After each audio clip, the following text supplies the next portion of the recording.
Hey everyone, I am Madalyn Sklar, the host of the Social ROI Chat. We have a special treat today. We have two incredible people that are joining us for the live stream. I've got Kevin Garber, the CEO of ManageFlitter, and Kate Frappel, who is also part of the team at ManageFlitter, and they're here with us live to talk about Twitter chats. Hey guys, how are y'all? Hey, this is a treat. Yeah, you're a little backlit, Kevin. It looks more like a shadow of you. I will move. I'm more familiar with radio than TV, where we don't have to worry about such things. How's that? Much better. Much better. You look great. So we're all in 3 different parts of the world, and I'm happy to hear that your internet seems to have been fixed up a bit. Madalyn, you're not breaking out as much as you have been the last few weeks. Yeah, apparently due to the Hurricane Harvey, we had some issues with the internet. My download speed was okay, but the upload speed was really bad. And that, of course, affects live streams. So it seems to be better. They're still working on it, but it has improved. Right. Yeah, no, I would imagine infrastructure at that time, whether it's electricity or internet, would just take a huge hammering. We're still very dependent on wires in the ground and overhead wires and things like that. And wind is remarkably destructive. Oh, yeah. It was pretty crazy here. Our flooding was... We got like a year's worth of rain in 2 days, and we get a lot of rain here normally throughout the year. So it was a lot. Everything was underwater. So it could have been a lot worse. So I'm just lucky to have electricity and internet. All is good. Absolutely. So we had a really good chat today. Yes. Oh, absolutely. Yeah. We had a really good chat today talking about Twitter chats. We kind of like turned the tables on everybody today, and we let the community be the guest, which is a lot of fun to do. I think it's actually something that we should do every so often, maybe a few times a year, where we turn the tables. And it was fun talking about Twitter chats. We were asking, and talking about everything you want to know about a chat, but we're afraid to ask. What did y'all think about the responses? I mean, the community was amazing today.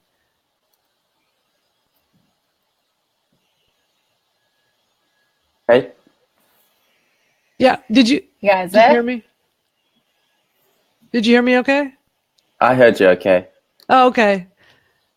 So what did you think about today's community just sharing lots and lots of information and their 2 cents and advice on Twitter chats? I think it was great. Yeah, I like the conversation seemed to really flow, and it's sort of a topic that I think a lot of people in the Twitter chat can relate to because they're all in the social media field. Exactly. And a lot of the participants go and participate on other chats. There's so many people there that I see on other chats throughout the week. Which is great because, I mean, these are like power chat users, if you will.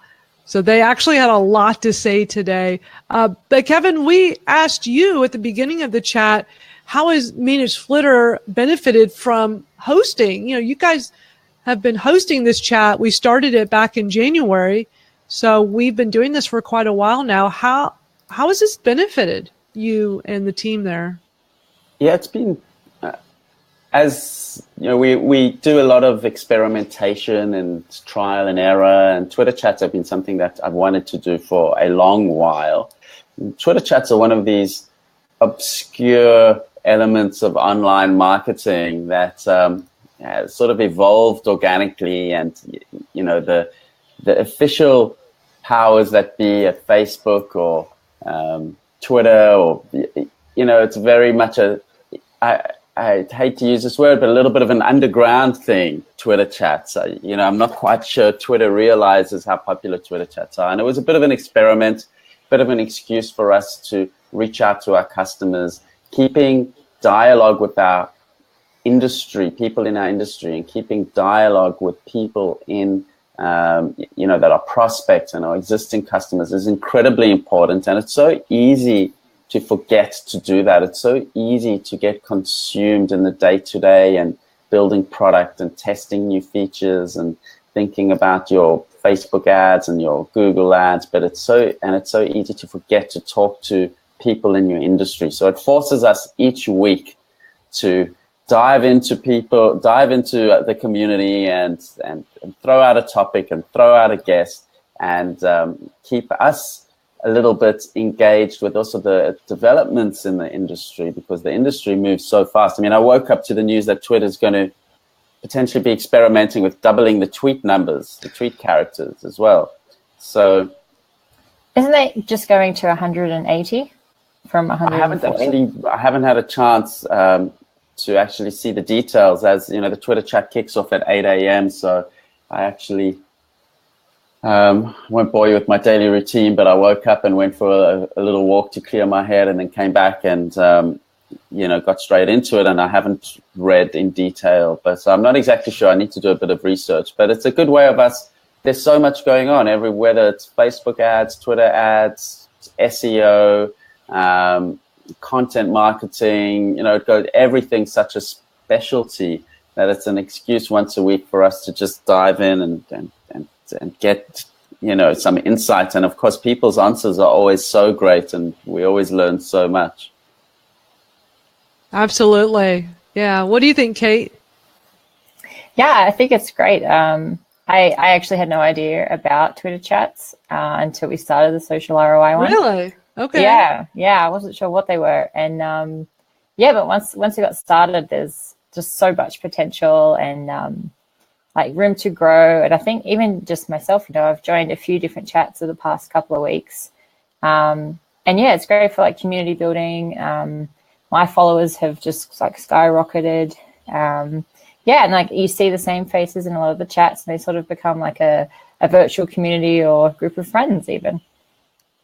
Yeah, exactly. So you've noticed from the time you before being a participant on chats to going and venturing out and doing that you have seen an increase in everything with your metrics, your followers, and your engagement? Yep, definitely, especially engagement. Followers have gone up as well. But yeah, and also, it's also easy to, the sort of traditional method of, following people and then seeing if they follow you back, and you can tweet them and try and build a relationship like that. But the relationships that I've built in Twitter chats seem to be that much more stronger. I agree. And Jo is here, and she says she is glad we started a Twitter chat. So it looks like everybody shares the same sentiment. And Kevin, I noticed when you were answering the questions during the chat at the beginning that your last answer was you wish you had started sooner. Twitter chats have been around for quite a while, and it's interesting watching this evolve. When I first started doing this 6 years ago, I don't think any of us really knew what we were doing. It's like, okay, let's put out a hashtag and start chatting. And it's been fun to watch this evolve over time and see how other people are doing it. And so I'm glad to see that you have been getting great benefit out of this, and that you've been enjoying doing this every week with us, and glad that we did get it started. And it's hard to believe all this time has passed, and we've been doing it since January, and we're about to hit October. We're going to be coming up on a 1-year anniversary soon. Just very interesting. That it just seemed like it happened so quick. And Jim is here with us. He says almost from the first chat, his follower numbers exploded from a few hundred to the thousands. And I noticed the same thing too when I first started hopping on Twitter chats and doing it regularly. Consistency is really important. You start doing it regularly and you just really see everything 10x with your metrics. When I go and look at my numbers each week, it'll tell me that I have like 2 million for engagement. And I definitely attribute that to going on to Twitter chats, because when you're on these Twitter chats and you're connecting with people, it's amazing with the results you get on there.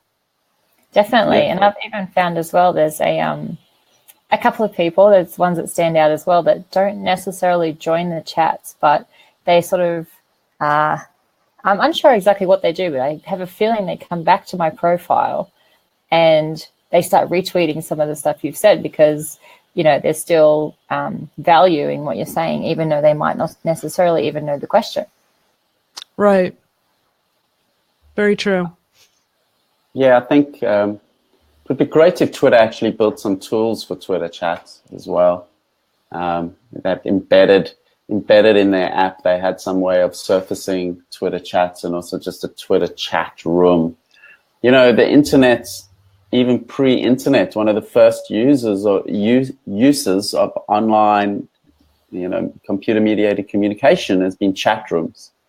And I guess Twitter chats are, you know, I think I wrote my answer. It's a pop-up Twitter-based chat room is what a Twitter chat is. You know, it pops up for an hour based around a hashtag, and it's a chat room. And chat rooms have been around even pre-internet. There was AOL and the Well. We had Kevin Kelly on our podcast.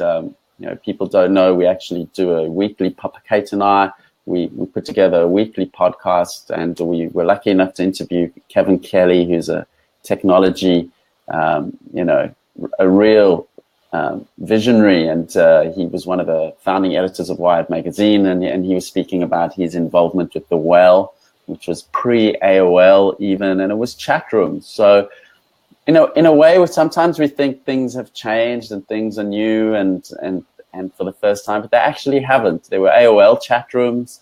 So Twitter chats are, you know, just all of that, but on the new platform. Right. Yeah. I mean, old school was trying to have chats over on blogs, you know, by doing the comments and getting people to come on at a certain day and time and just use the commenting feature on a blog to have a real-time conversation. Although it seems that with Twitter, you get the best real-time out there, right? Because not so easy to do real-time on other platforms. No, not at all. Twitter lends itself. Twitter still owns the real-time space. You know, Facebook and Instagram are you know, huge, but they don't quite have the real timeness that Twitter has. Twitter still when there's earth tremors in the Bay Area, people still go to Twitter to see if it was just them, if it was just a truck that drove by, or if it really was an earth tremor. Right. That's so true. I mean, Twitter is amazing when it comes to any kind of event or something with weather and trying to get exactly that, like what you're saying, Kevin, and get to the bottom of it to see if that really happened. And I did check on Twitter news. It does say Twitter is looking at doubling it to 280 characters. There's several articles out, The Verge and Business Insider, and they're saying 280, but that Twitter is testing it. So they're testing it. What's that? Is that all in one tweet, or is it like sort of like a tweet storm, like they were sort of rumored to be talking about? Oh, right. You know, it could be. I haven't read the article. I just pulled this up a moment ago. I'm just looking at the headline. The headline says, Twitter just doubled the character limit for tweets to 280. So it could very well be that, because that was the big news a few weeks ago, this whole tweet storm, which actually could work very well for Twitter chats if we have the ability to have the tweets broken up, so you could type one long one and it breaks it up into multiple tweets. Did y'all read up on that? It sounded really interesting. Yeah, I've heard rumors about it. That's why I was sort of wanting to confirm what the difference was. I remember Dick Costello, the previous CEO of Twitter, I remember specifically an interview with him where it was as close to a vow as possible, saying that the one thing they will never change that is sacrosanct is the 140 character limit, that there's something magical when you're constrained. And I remember thinking at the time, you always got to be careful when you make universal, eternal declarations, because things do change in life. And I think it's great that Twitter are experimenting. We're always resistant to change, and particularly when it comes to Twitter, people that like ourselves that have been involved with Twitter from very early on, we feel like, you know, we're losing our best friend when it's changing and growing into something else. But I think testing and evolving and growing with your user base is actually a good thing. There's always a risk involved. They may get it wrong and they may destroy some of the value, but there's there's positive risk that it will actually improve things. You look at Facebook, they've made a lot of positive changes over the years. So I actually think it's a good thing that they're experimenting. Right. And through their experiments, they get feedback, and many times they do listen. And if people are up in arms over it, they don't go through with it. That's one thing I like about Twitter, is that they're not really quick to make a change. Like Facebook will make a change, everybody gets upset, but Facebook has already moved on to something else. Like, they're not going to go back and undo it. Whereas I've seen over the years, Twitter will experiment with something, and if people don't like it, then they don't make it the new thing. They just retract it. So it'll be interesting to see what happens. As well. I do too. It's like listen to your users, listen to the user base. I think that's a smart way to do it. Facebook seemed to get away with it to a degree, but like, for example, how they're putting the ads in the videos now. Like, I'm just waiting for them to take it away, but they're not doing it. Like, it's just going to stay and then become the new norm. And I haven't met anyone that particularly appreciates them. I think the DNA of the companies are quite different. I think Twitter's always come from a bit of a purist DNA. I get the sense that Jack is a very creative purist, and that's why his vision for the products to create a better world. Whereas with Facebook, even though in one sense Mark Zuckerberg's vision is the same, I just sense that his approach to being purist about it is a different angle. It's maybe being purist is not the highest value of his, and maybe growing the platform to as many users and connecting as many users as possible. Whereas Jack, I think purism is perhaps a bit higher up on his value system. But anyway, it's just a fun analysis, having watched these chats over the years and being involved in the platforms and sensing how different the cadence of product evolution is on both platforms. Right. I totally agree. One of the questions we asked during the chat was, when deciding on a hashtag, what considerations should you take into account? Would you like to share how social ROI came about, how that hashtag was like the hashtag that was chosen, the chosen one? I remember we just, the three of us and Joe as well, sitting in the boardroom in Sydney, and we just sort of brainstormed a whole bunch of short, punchy, memorable hashtags that were relevant to what we wanted to achieve, I suppose, which is ROI from social media.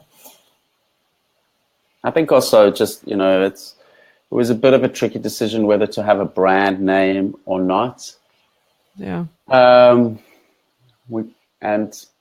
in a way, I wanted a hashtag that reflected what the chat was about as opposed to the brand. I thought that it would be a bit more challenging and I think there still is a bit of a challenge linking ManageFlitter with social ROI. I still get the feeling that some people are not quite sure of the relationship. And if you've got a branded chat, it's a lot, like some brands have, brand chats, whatever their brand is, and it's quite clear it's a chat put together by that brand. But we're trying to get better at inserting tweets and telling people that social ROI is actually an initiative of ManageFlitter.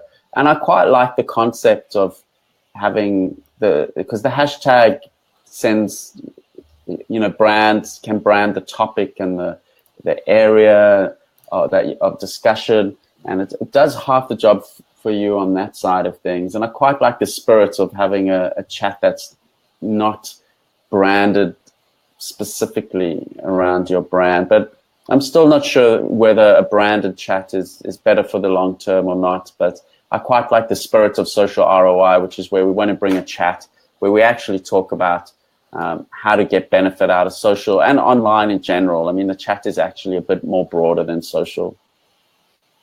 Right. Yeah. I mean, I I think it's really clear that people love this chat. They come back every single week. We have so many regulars, which I think says a lot about how great the chat is. So we have an interesting guest for next week to kind of close this out. Next week, we got Mitch Jackson, who's a really interesting guy, lawyer, tech entrepreneur, podcaster, speaker. He travels all around the world speaking, and he was just recently at Tony Robbins on stage, which was really amazing. And I reached out to him and so excited that he's going to join us. And I think it's going to be a really interesting topic. It's going to be how online entrepreneurs can use newsjacking to build their brand. Are either of y'all familiar with that term, newsjacking? No, I'm not anyway. No, I can't say I can picture what it is. I can sort of work out, deduce what it is. But yeah, look, I think understanding the new media landscape and finding a few tips and tricks, and everyone's always looking at doing something new and fresh and original, and understand you never know when it's going to come in useful. So I'll be interested to see what he has to say. Yeah, I think it's going to be a great chat. Looking forward to it. So hope everybody joins us next week. We're going to be at a new time. Instead of 6 o'clock Eastern, it will be 5 o'clock Eastern in preparation for daylight savings, which you guys are starting in Australia. Is it this weekend you guys have the change, the time change? Is that right, Kevin? I'm not exactly sure. It's soon. Yeah, I think it's this weekend, and we don't have it until I think later in November. But it seems like we are having to switch the time according to that each year. So yeah, first of October, our clocks go forward a notch in New South Wales, which is where Sydney is. So yep. Time zones are always the trickier aspect of the fact that we live in a global world. Time zones is definitely the trickiest part of it all. It's not an easy thing to navigate. But anyway, I think it's worked mostly well, and we pull people in the Twitter chat from all sorts of places. So we've done the best. We've tried to find a sweet spot that covers as much as possible. Yeah, we definitely make it work. And I remember Tim, the one that is Stone Press, he's in Europe, so is late night there. And when I met him at Social Media Marketing World, I think that was right around the time we were doing the time change because of daylight savings. And he said, oh, well, it's already late for me. There's just no way I'm going to be able to stay up because that'll be even an hour later than what you're currently doing. And I notice he has come back every week. He still comes back. So he obviously loves the chat and is willing to stay up late in the UK to be a part of this with us. So I think that is super cool. Yeah, I think I saw you made a comment this week on the Twitter chat. That it was an hour earlier for him, so he was pretty excited. Yeah, when he saw that I did the post about the time change, he seemed pretty excited about that. Well, this has been a great little after chat and having a little bit of a recap, talking about, that was the last question too, talking about recapping and real quick. So Kevin, doing this live stream after chat has been great because people can come on Facebook, onto your Facebook here at ManageFlitter, and watch it at any time. And I've noticed that we get a lot of views on here. So are you finding this to be, because this was a bit of an experiment too. I know you talked about on the Twitter chat that SOCIALROI was an experiment initially, starting it out, and doing the live stream. How do you think so far? We've been doing this for a while now. Are you finding this to be good value? Yeah, I haven't looked at the numbers, the post live numbers. It would be nice if we could get some more live people to join us and have a bit of a chat, but I'm sure that will come with time. I love the live streaming. We've experimented on our podcast on periscoping and Facebooking while we do the podcast live. Our vision when we can eventually resource up our content team is just to just to be providing a lot of forums and content for the industry. So dabbling in all of this gives us a taste of understanding and how people respond, and even just how we can get production value up. It's always a challenge to try and up the production value. So I think the experiment is worthwhile, and we'll continue it. How many views do the previous videos get? I haven't actually looked at the numbers. I've seen some go pretty high, like 500, I think. I need to go back and look, but some of them are getting quite a bit. I think it also depends on the guest. Like when we had Kim Garst, I know that one got us a lot of views. Yeah, I just looked at it then. Kim Garst got 3.6 thousand. Oh, fantastic. Yeah. Yeah. That's really good. Yeah. I knew that one was a big one. But yeah, I think it's just kind of depending on who the guest is, how well people know it. And then, if the post is being boosted or not to get more people seeing it. I think people really like the live stream. I've gotten lots of positive remarks about it for both this chat and Twitter Smarter. People say they really like the ability to see us live after the Twitter chat. Well, what we'd also like to do, Kate and I have discussed, is actually taking these live streams and dumping them into a podcast. So we have the Social ROI podcast, and create a Social ROI podcast and just put these into a podcast so people can actually just listen to the quick chat every week and get a quick overview as well. So that I think could be really useful, that we'll get to at some stage when we've got a bit more human bandwidth. Yeah, great idea. At the moment, all these videos are on YouTube as well. That's right, which is great. So, everybody can go over to YouTube, check that out. Love that you're doing that. This has been a great chat. Thank you guys both for coming on, and Kate for doing a spectacular job with today's topics and questions. That was very, very well done. Thank you. It was a bit of a last-minute rush, but we pulled it together. We sure did. We make a good team. All right, everybody. Kate is consistently doing great work, so it makes my job a little bit easier. Well, you have a great team, Kevin. I mean, everybody is great. So kudos to you for a great team. You're good at building a great team. So, all right, everybody. Well, we'll see you next week right back here on Facebook. We'll see you next time. See you guys. Bye.